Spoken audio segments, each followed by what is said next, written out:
Now, the news from the Voice of America.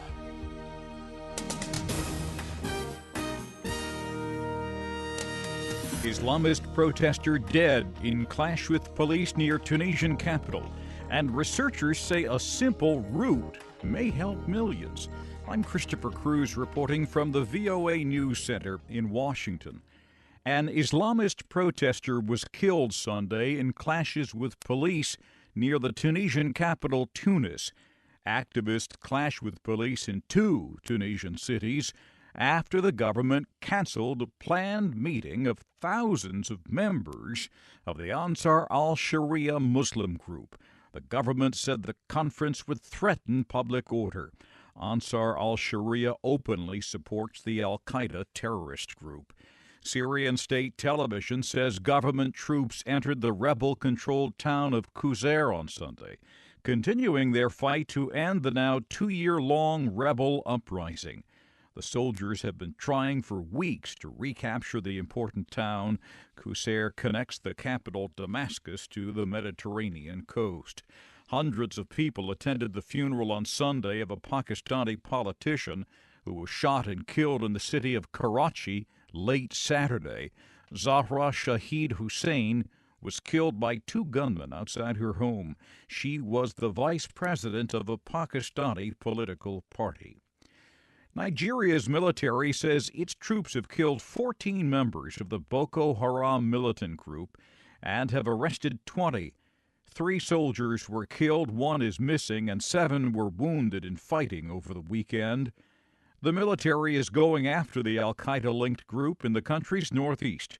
Heather Murdoch reports. The northern offensive was ordered after an escalation of Boko Haram-related violence in recent months. Officials say Boko Haram, which claims to want to impose Islamic law and secure the release of its imprisoned members, now has heavy artillery like anti-tank guns and machine guns mounted on trucks. Heather Murdoch for VOA News, Abuja.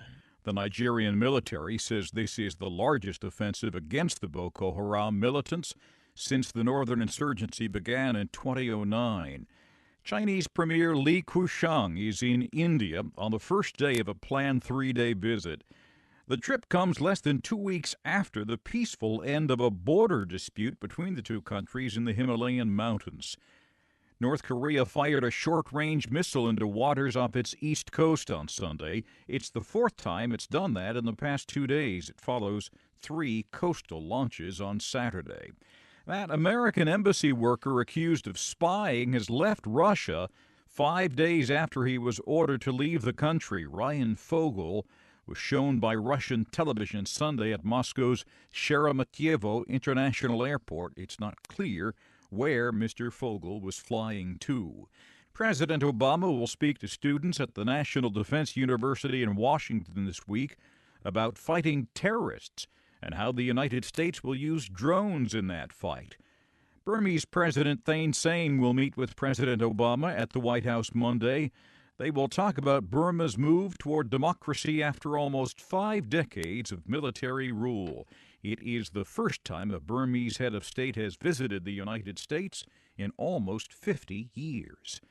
A top Obama administration official said Sunday the administration did not know that the government agency that collects income taxes was unfairly targeting conservative groups.